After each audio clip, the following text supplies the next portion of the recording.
की जय हो, विष्णु भगवान की जय हो। आश्विन माह की इंदिरा एकादशी।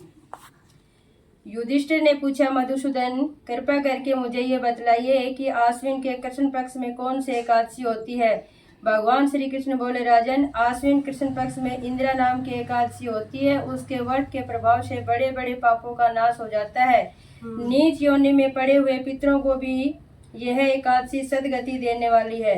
राजन, पूर्व काल की बात है। सतयुग में इंद्रसेन नाम से विख्यात राजकुमार थे, जो अब महिष्मती पुरी के राजा होकर धर्म पूर्वक प्रजा का पालन करते थे। उनका यश सब और फैल चुका था।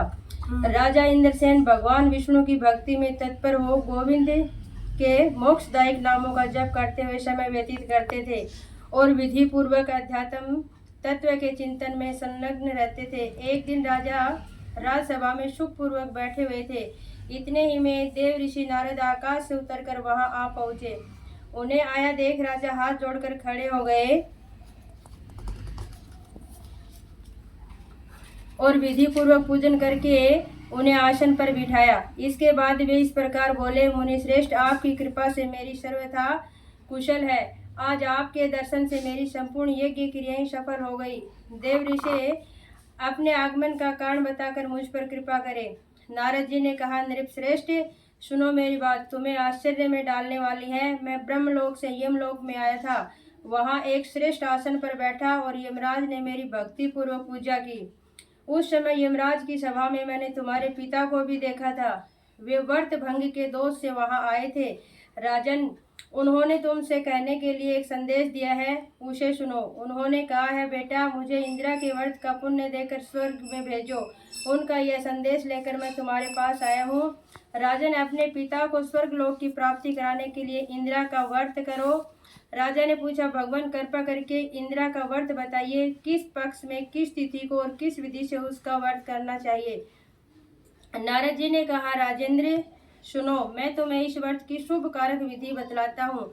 आश्विन मास के कृष्ण पक्ष में दशमी के दिन उत्तम दिन को श्रद्धा युक्त चित्त से प्रातः काल स्नान करे।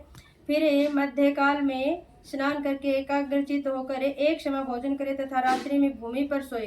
रात्रि के अंत में निर्मल प्रभात होने पर एकादशी के दिन दातुन करके मुंह धोए।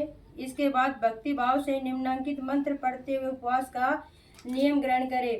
अद्य स्थित व निराहारा सर्वभोग विवर्जित है।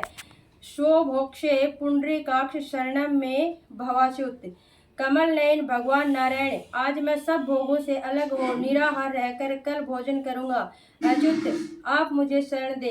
इस प्रकार नियम करके मध्यकाल में पितरों की प्रसन्नता के लिए सालग्राम शिला के सम्मुख विधि पूर्वक श्राद्ध करे तथा दक्षिणा से ब्राह्मणों का सत्कार करके उन्हें भोजन करावे।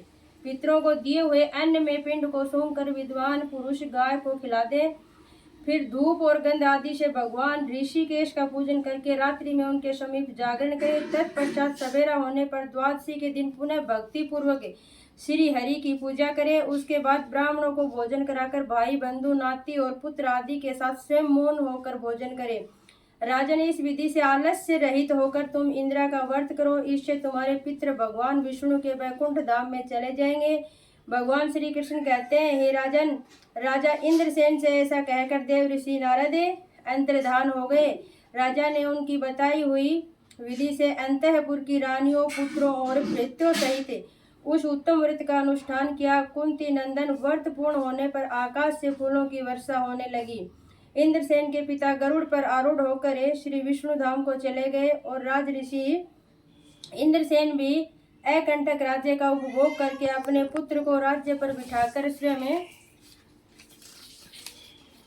स्वर्ग लोक को गए। इस प्रकार मैंने तुम्हारे सामने इंदिरा व्रत के महात्म्य का वर्णन किया है। इसको पढ़ने और सुनने से मनुष्य सब पापों से मुक्त हो जाता है। बोलो कृष्ण भगवान की जय हो, विष्णु भगवान की जय हो, एकादशी मैया की जय हो, तुलसी मैया की जय हो।